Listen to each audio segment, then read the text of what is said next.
सकल सुमंगलदायक रघुनायक गुण गान। सादर सुनहि ते तरहि भव सिंधु बिना जल जान। सीताराम सीताराम सीताराम सीताराम सीताराम सीताराम सीताराम सीताराम। राजा राम राजा राम राजा राम राजा राम राजा राम राजा राम राजा राम राजा राम। जय श्री राम बंधु। जय श्री राम। हमारी धर्म पत्नी ने प्रश्न किया था कि व्यक्ति को उसके कर्मों का फल भोगना पड़ता है। अगर ये बात सत्य है तो कोई आदमी अपने जीवन में बहुत पाप करता है और बड़े मज़े से जीवन काट करके फिर मर जाता है, तो अब सज़ा किसे मिलेगा? ऐसे बहुत सारे उदाहरण हमें भी देखने के लिए मिलते हैं अपने इर्द गिर्द में कि जो आदमी धर्म के विरुद्ध जितना घनघोर आचरण कर रहा था, जिसका धर्म से दूर दूर तक कोई मतलब नहीं था, वो अपने जीवन में काफ़ी सुख वैभव के साथ जीवन को जिया, ऐशोआराम की ज़िंदगी जिया और वो मर गए।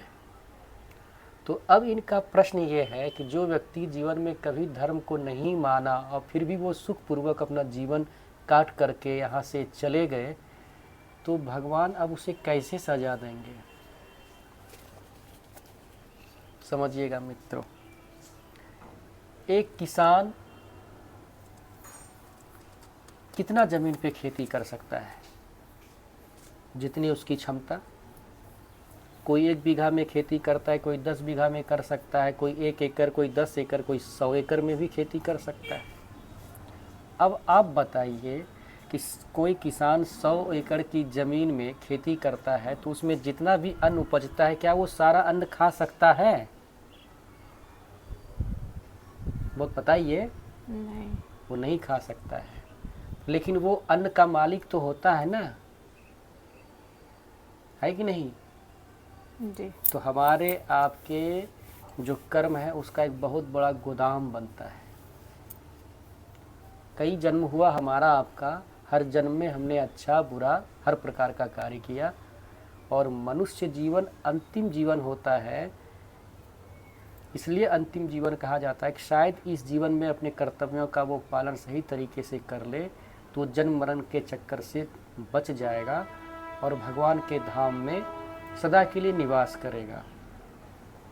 अगर कोई व्यक्ति अपने धर्म का पालन नहीं करता है तो उसके कुछ ऐसे कर्म बन जाते हैं जो उसे 84 लाख के चक्कर में उसे भटकाता है।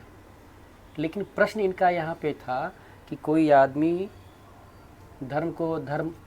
कोई आदमी धार्मिक कार्य धर्म के अनुसार अपने जीवन को नहीं चलाया और वो मर गए, तो अब भगवान उसे सजा कैसे देंगे? यही बात मैं आपके बीच समझाने का प्रयास कर रहा हूँ। देखिए, ये शरीर का एक कैपेसिटी है।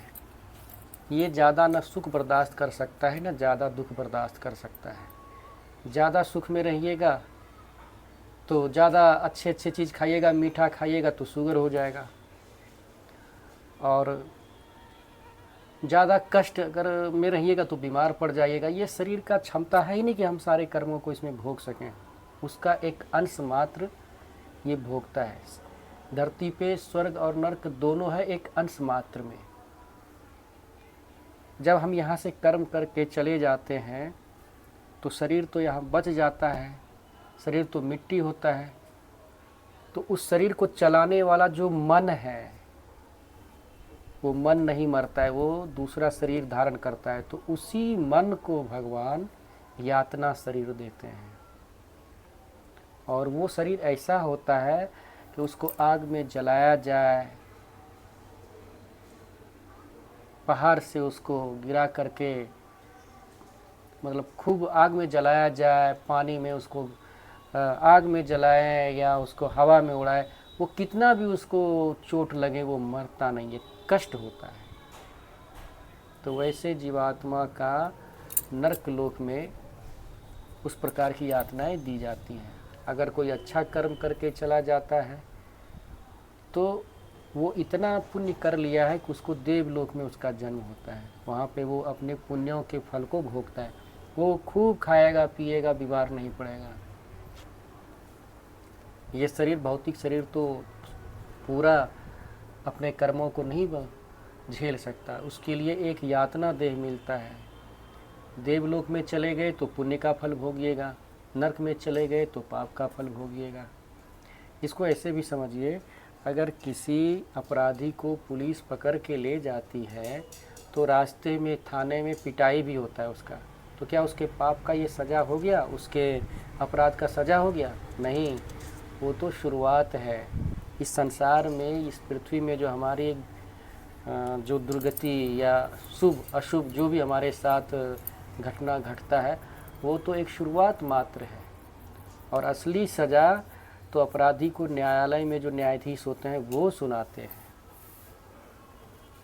तो यहाँ से जाने के बाद असली सज़ा तो वहाँ पे धर्मराज हम लोगों को सुनाते हैं कि हमें कहाँ कौन सा स्थान मिला, स्वर्ग में या नरक में।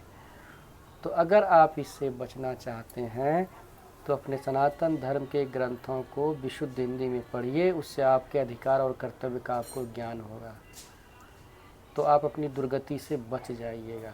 अन्यथा होई है सोई जो राम रचि राखा, को करी तरक बढ़ा वही शाखा। संसार में हमारे आपके जैसे बहुत आएंगे भी और चले भी गए। सृष्टि अपने क्रम से चलते रहता है। हमें लगता है कि थोड़ा विज्ञान पढ़ लिए, थोड़ा अर्थ कमा लिए तो ईश्वर के सत्ता को ही हम मानने से चूक जाते हैं, उस पर ही शक कर लेते हैं। जबकि कितने सारे चमत्कार हैं। देखिए, आप 2.5 किलो का पैदा हुए और अभी आप 50, 60, 70, 80, 90, 100 किलो का वजन आपका हो गया। ये भी तो भगवान का एक चमत्कार है। दिन में देखिए आसमान में सूर्य है और रात्रि में तारे टिमटिमाते हैं, ये भी तो एक चमत्कार है। कितने चमत्कार की बात करूं। क्षण क्षण में चमत्कार है, हर क्षण हर पल चमत्कार भगवान का है। पौधा, उसमें फूल लगता है, फल लगता है, पक जाता है, मीठा लगता है, ये भी तो एक चमत्कार है।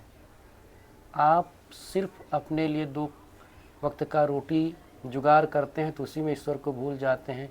ये कहीं ना कहीं अपने साथ जो है नाइंसाफ़ी है। मित्रों, हम आप तो वही काम करते हैं जो एक जानवर भी कर रहा है। वो भी अपना भरण पोषण करता है, आदमी भी करता है। वो अपने बच्चों को पालता है, आप भी पालते हैं। अंतर सिर्फ यही है कि उसे ज्ञान नहीं है, हमें आपको ज्ञान है, फिर भी अपने ज्ञान का हम लोग सदुपयोग नहीं करते हैं। तो हाथ जोड़कर निवेदन है, थोड़ा इससे बचिए और भगवान के नाम का जप कीजिए, भगवान की कथा को श्रवण कीजिए, तो मन का अंधकार दूर होगा, बुद्धि शुद्ध होगी। अगर ये ब्लॉग पहली बार आप देख रहे हैं तो हरिभक्त दीपक को ज़रूर सब्सक्राइब कर लीजिएगा और अपने प्रियजनों के बीच उसे ज़रूर शेयर कीजिएगा और अपना कमेंट ज़रूर कीजिएगा। उससे मुझे भी लगता है कि मुझे भी सुनने वाले हैं और मैं भी कोशिश करूँगा कि और बेहतर चीज़ पढ़ के आपके बीच में लाऊं। तो दुनिया में देखिए, अगर देना ही है, बताना ही है तो कुछ सत्य बातों को बताइए। तो ब्लॉग बनाने का यही मकसद है कि मनुष्य को परम सुख, परम शांति, परम सौभाग्य कैसे प्राप्त हो, इस पे मुझे ब्लॉग बनाने का इच्छा है। इसमें हाँ कभी कभी हंसी मजाक हो जाता है, संगीत भी हो जाता है उसमें। तो चूँकि मनुष्य हूँ तो 9 प्रकार का रस है। रसोई में आप देखते हैं ना, रसोई रस का कितना प्रकार है, नमक है, खट्टा है, मीठा है, तीता है। तो जीवन में मैं एक सामाजिक जीवन जीता हूँ, तो इसलिए मैं अपने सामाजिक बंधुओं को भी कोशिश करता हूँ कि उनको इस प्रकार से मैं ब्लॉग उनके बीच लेकर के आऊँ कि उनका जीवन भी सरल हो, वो प्रसन्न रहें, ज़्यादा से ज़्यादा खुशहाल रहें। तो इसी उद्देश्य के साथ मैं ब्लॉग बनाता हूँ। तो जाते जाते आप कुछ कहना चाहेंगे? नहीं। तो चलिए, तो मित्रों फिर किसी और ब्लॉग में मुलाकात होगी। तब तक के लिए जय श्री राम। रहे न संकट, रहे न भय, सदा रहे निर्भय, नाम हरि का लीजिए, चरण कमल पर ध्यान धरिए।